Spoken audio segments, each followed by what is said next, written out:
Project update tayo, Block 24 ng Lemon Bros sa Phase 3. Dumating na yung ating WPC, solid plank. Kakabit na lang naman yan. Nandiyan na rin naman yung ano niya. Ito, may butas na yan. Yan, ito naman ay ano nito, waterproofing na rin naman to. Yan, ito pinasagad na natin dito sa ibabaw yung waterproofing niya. Yan, diba? Yan, dito naman kabit na yung tiles natin. Ayan, lababo. Abang na rin naman sa ating T-trap para doon sa floor drain sa taas. Then ito naman yung exhaust natin galing sa CR. Kusot na rin yung dyan. Check naman natin itong Block 20 Jasmine. Okay, kabit ng PVC panel natin dito. Preparation tayo ng PVC panel. Dito naman sa taas, ginawa na rin ni client ng PVC panel. Ito, kasama na rin natin ito sa PVC panel. Ito sa taas ng hagdan. Yan, sa taas ng hagdan.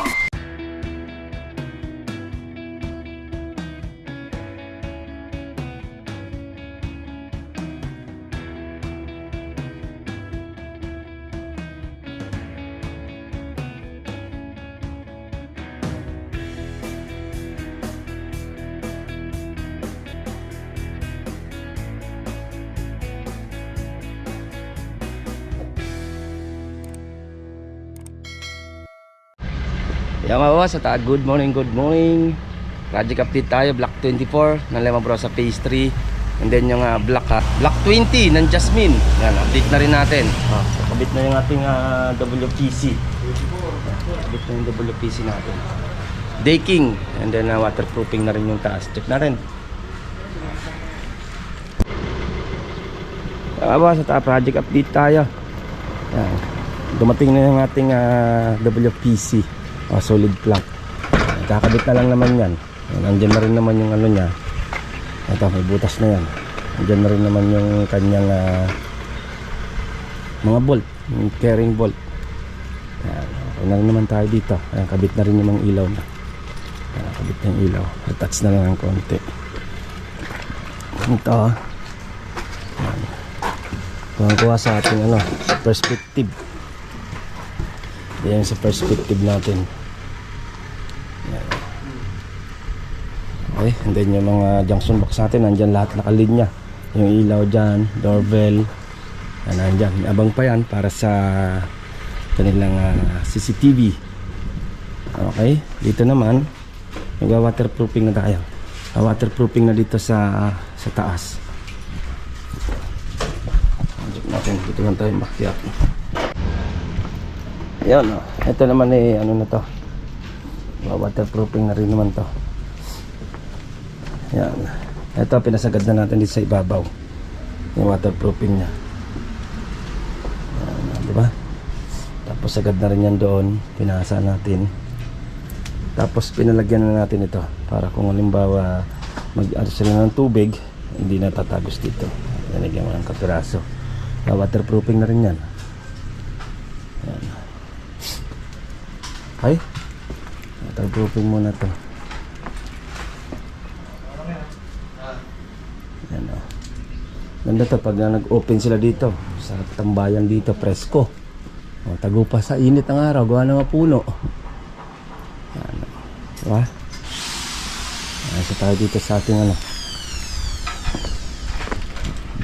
slab natin. Ito yung canopy. Wala yung canopy na to. Okay. Ayan, dito naman kabit na yung tiles natin. Ayan, lababo. Bubutasan na lang naman yung sa lababo nya. Ayan, presko. Grease na lang kailangan dyan. Abang na rin naman sa ating T-trap para doon sa floor drain sa taas. Then ito naman yung exhaust natin galing sa CR. Kusot na rin yung dyan. Ayan, sa malawak ang kitchen nila. Yan dito, pinturahan na. Papinis na tayo dito. Retouch na tayo. Retouch na. Punas na. Punasan na yung ating at gagrout na ng bago yan. Dumi. Ito, varnish na rin to. Ito yung varnish. Natural na varnish. Okay. Ayan. Lawak ng ano nila. 3 meters pa to. Malawas ito.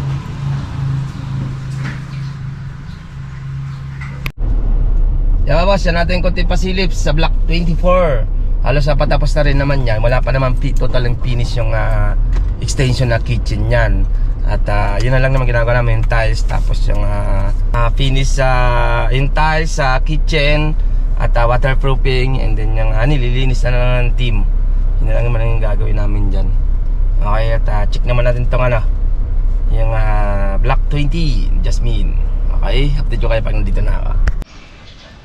Yeah, boss, ito yung Jasmine natin ng block check natin to, block 20. Kabit na yung PVC panel natin dito. Yan, reparation tayo ng PVC panel. Ano. Then to, nilagyan natin ng metal paring to kung may ilalagay na ilaw, medyo mabigat, may pagkakapitan tayo. Yan. Ito naman, ano na rin naman, ito may hot and cold na rin naman tayo dito. PVC panel din naman to. Sinama na natin sa coat yan. Dito naman sa taas, ginawa na rin ni client ng PVC panel. Ito, kasama na rin natin ito sa PVC panel. Ito sa taas ng hagdan. Yan, sa taas ng hagdan. Ginawa na natin PVC panel din yan. Yan, nakabitan na lang din. Same lang din ang kulay. Ito naman, first coat. Babatakan na lang naman to. Isang hagod na lang, tapos na. Yan ito. Tapos na tayo dito. Salit na lang naman to. Ito yung block 20 natin. Pwede pasilip lang tayo sa block 20. Jasmine, rapid. Yan boss, yan natin kunti pasilip sa ating project dito sa Limabrosa Phase 3, block 24 ng Lanea, block 20 ng Jasmine. Okay. At pupunta naman ako sa ibang project. Update ko naman kayo by bukas naman sa ibang project naman. Okay mga boss, ingat-ingat tayo. Bye bye. Ito pong J Uragon Vlog, napakaganda po ng channel na ito, no? Tungkol po ito sa construction. Actual construction po ang channel na ito, no? Pag pinanood nyo po ito, panalo po kayo sa channel na ito. Napakaganda po ng mga video niya. Lalo na pong magaganda, no, yung mga iba't ibang design niya. Kakaiba po yung mga iba't ibang design niya sa mga kisame. Subukan nyo pong panoorin J Uragon Vlog na ito. Matutuwa po kayo pag pinanood nyo po yung mga video niya. Maraming salamat po.